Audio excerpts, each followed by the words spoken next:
Hi there, welcome to my session, and today we are still handling World War One, but we are looking at the cause of World War One. In our last session, we look at the causes of World War One, or the reasons that led to World War One. But the cause, it has to do with the process of how World War One took place. And just to take you back on the immediate cause of World War One, that was the assassination of Archduke Franz Ferdinand and his wife Sophie. And then the Austria-Hungary, they give the Serbians some ultimatums or some conditions, but the Serbians did not meet all the conditions. And then the Austria-Hungary declares war on Serbia.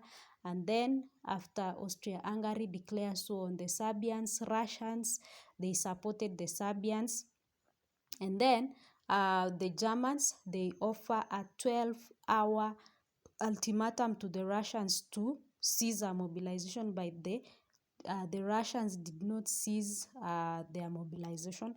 It made the Germans to declare war on the Russians, and the same Germans go on and declare war on France. Again, the Germans went on and invades the neutral Belgium, and as a result of that, the British declared war on Germany because the Germans were violating the pact or the treaty of 1883 that was guaranteeing the neutrality of Belgium.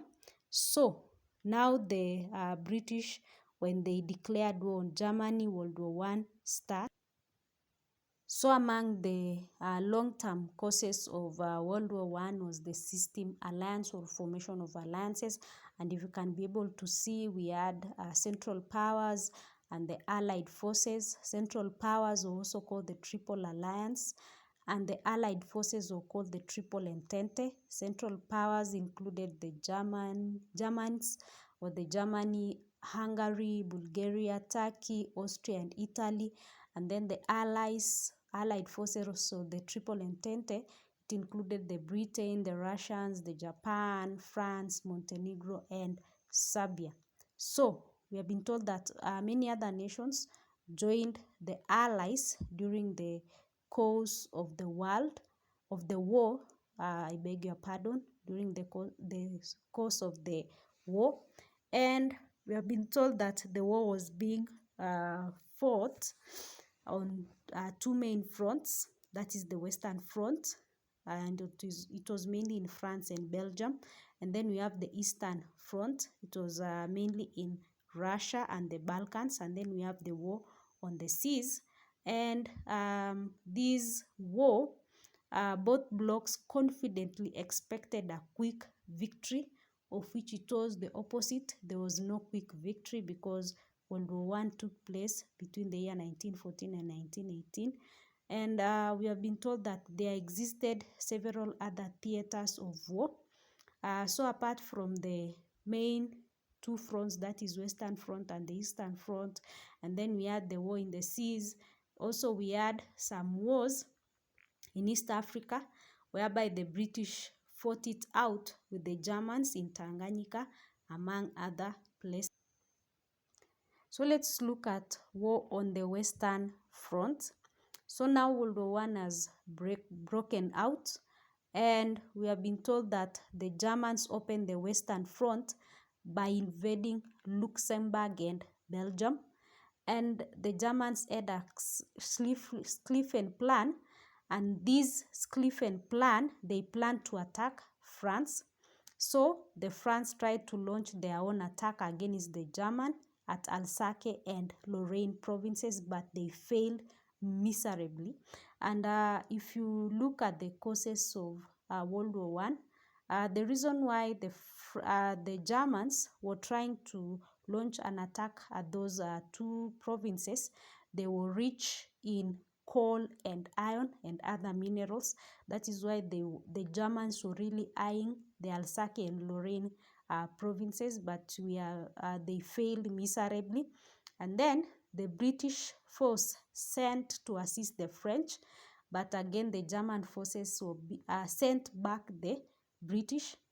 And in the year 1914 September, that is just barely a month after the outbreak of World War One, The Germans were 50 miles from Paris, that is the French capital, and this forced the French government to flee to Bordeaux.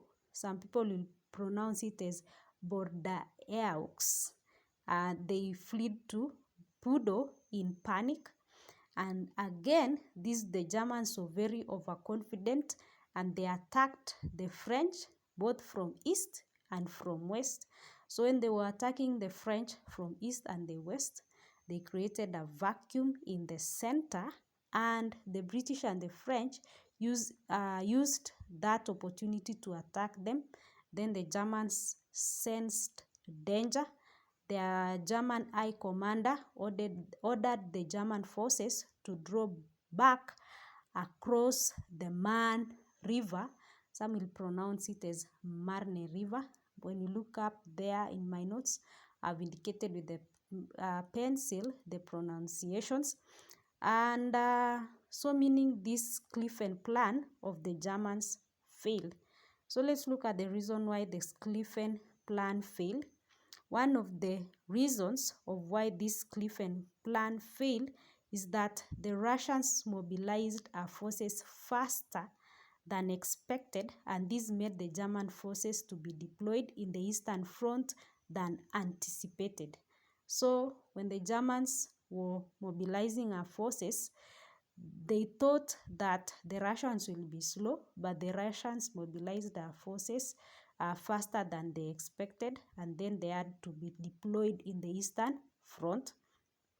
The German invasion of Belgium was again slow because the British entered the war, and when the British entered the war, it really gave an upper hand to the Russians and the French. Another reason why Schlieffen plan failed is that both sides were evenly matched that the Germans had thought. So when the Germans were waging war, they thought that maybe both sides will not be evenly matched, but unfortunately, both sides were evenly matched than the Germans had thought. Again, another bad reason, the Germans were very overconfident because they attacked France from the east and the west, and therefore they created the vacuum at the center, and this allowed, or it gave room for the French and the British to attack them.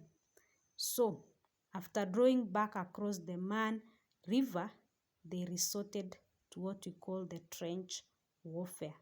So in our next session, we are going to look at the trench warfare.